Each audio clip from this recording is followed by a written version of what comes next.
माधवपुर गांव के किनारे बांस और मिट्टी से बनी एक छोटी झोपड़ी में रघु अपनी पत्नी सुनीता और 2 बच्चों गुड़िया और छोटी के साथ रहता था। यह झोपड़ी रघु के संघर्ष और उसकी गरीबी की गवाही देती थी। झोपड़ी में चारों तरफ से ठंडी हवा आती, जिससे उसका परिवार रात भर कांपता रहता था। रघु एक मजदूर था। जमींदार रामलाल के खेतों में दिन भर काम करता, लेकिन जो मेहनताना मिलता वह 2 वक्त की रोटी के लिए भी पूरा नहीं होता था। 31 दिसंबर की सुबह थी।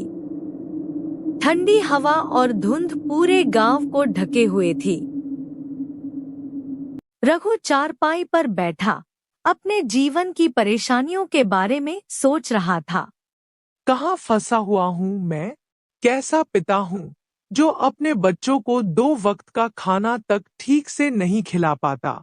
ये गरीबी कब खत्म होगी? सुनिए जी, आप परेशान मत होइए। हर रात के बाद सुबह होती है। हमारा समय भी जरूर बदलेगा। आप बस भगवान पर भरोसा रखिए, वो सब अच्छा करेंगे। सुनीता, ये बातें किताबों में अच्छी लगती हैं। असल जिंदगी में ये सब नहीं होता। पापा, आज कुछ अच्छा खाने को मिलेगा ना? मम्मी कह रही थी कि गांव में लोग मिठाई बना रहे हैं। क्या हम भी खा सकते हैं? रघु की आंखें भर आईं।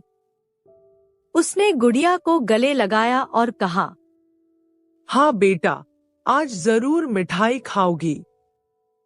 पापा कुछ काम करके तुम्हारे लिए मिठाई जरूर लाएंगे।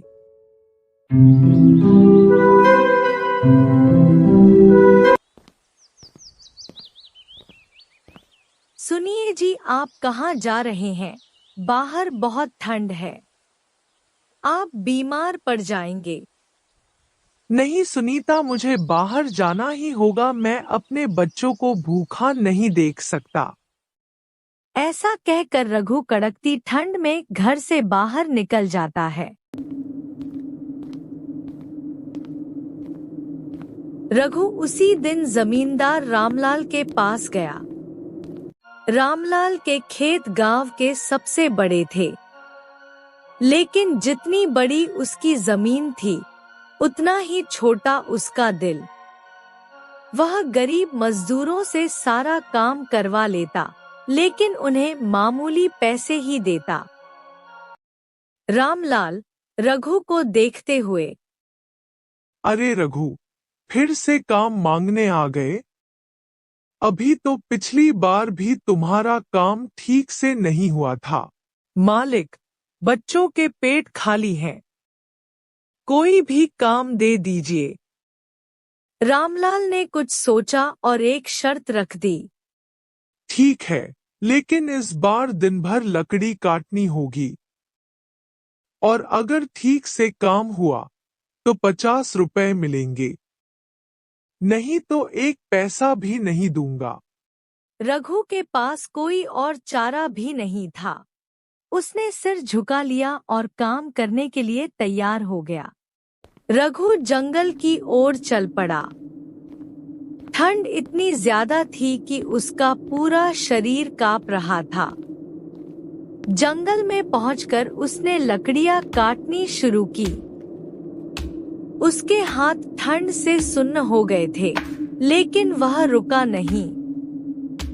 काम करते हुए उसके दिमाग में केवल अपने बच्चों के चेहरे थे। मुझे काम पूरा करना होगा। बच्चों की भूख अब और बर्दाश्त नहीं होती। शाम होते होते उसने लकड़ियां इकट्ठा की और जमींदार के पास पहुंचा।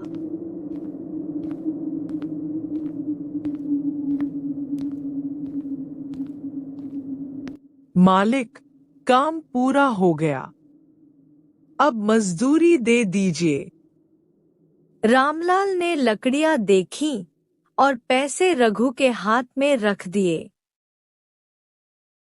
ये लो 50 रुपए। लेकिन अगली बार जल्दी काम खत्म करना। रघु ने पैसे लिए और सीधे बाजार की ओर चल पड़ा।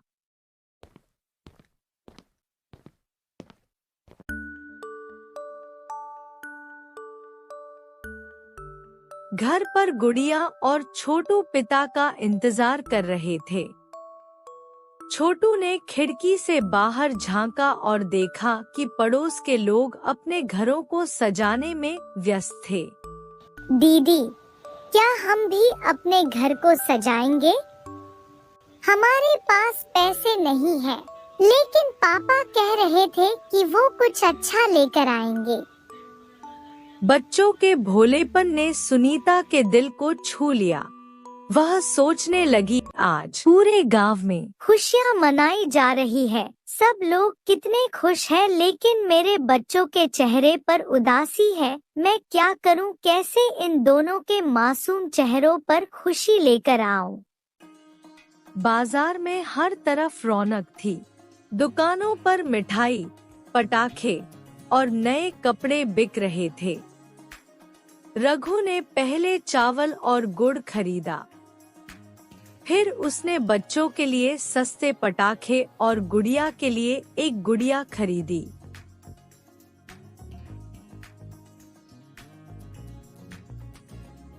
जब रघु घर पहुंचा, तो बच्चे उसे देखकर दौड़कर उसके पास आए।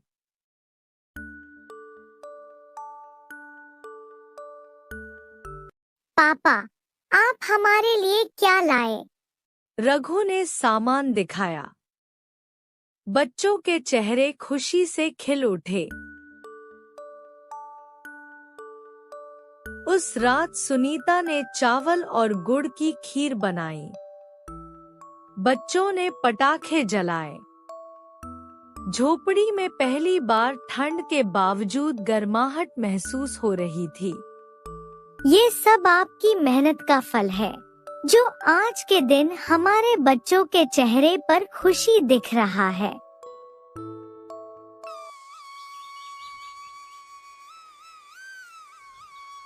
नए साल का दिन, रघु ने तय किया कि वह अपनी कला को फिर से जिंदा करेगा।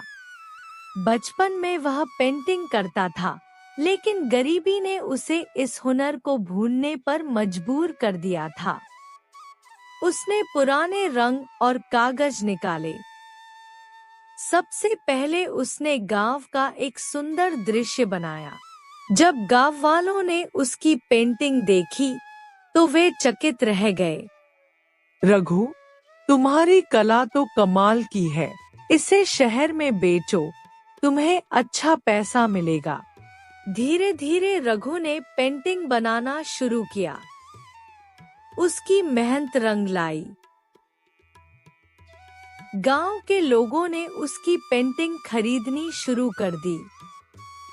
कुछ समय बाद उसकी पेंटिंग शहर तक पहुंच गई। शहर के एक बड़े व्यापारी ने उसकी पेंटिंग खरीदी और उसे काम देने का प्रस्ताव दिया। रघु, तुम्हारी कला बहुत खास है। मैं तुम्हारी पेंटिंग्स को बड़े शहर में बेचूंगा। रघु की जिंदगी बदलने लगी। उसकी पेंटिंग्स ने उसे प्रसिद्ध बना दिया।